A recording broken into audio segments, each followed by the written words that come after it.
Hi everyone, welcome to Math 147 Calculus 2 Ubiquitous Online Experience. So in this video, I'll talk about Module 1 course outcome and study guide.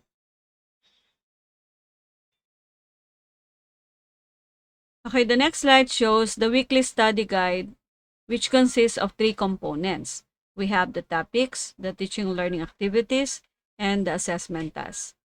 For week 1, day 1, the course discussion covers topics on orientation on university mission vision, course requirements, and house rules.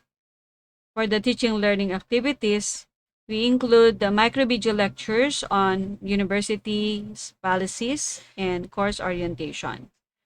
For day 2, the discussion covers topics on antiderivatives and power formula. For day 3, we have integrals yielding logarithmic functions and integration of exponential functions.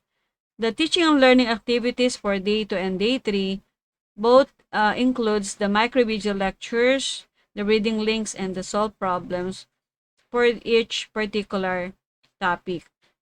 And in day 3, the assigned assessment task is homework 1, which is to be submitted on or before the specified due date in Blackboard.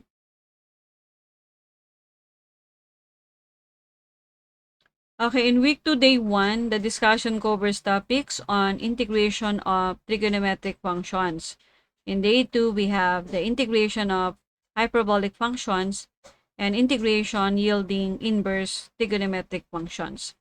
In day 3, the discussion covers topics on integration by trigonometric transformation, and the teaching learning activities for each topic includes the microvideo lectures, the reading links, and the solve problems.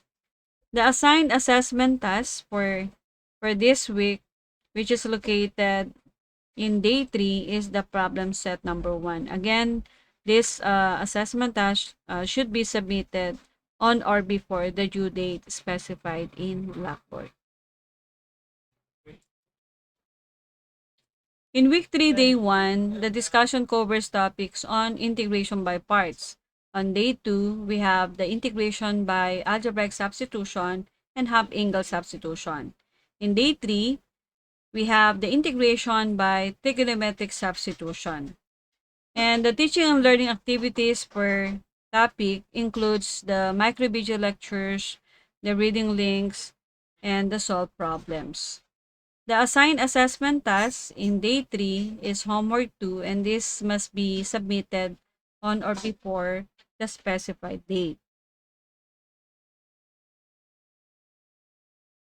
For week 4, day 1, the discussion covers topics on integration of rational functions by partial fractions with linear factors in the denominator.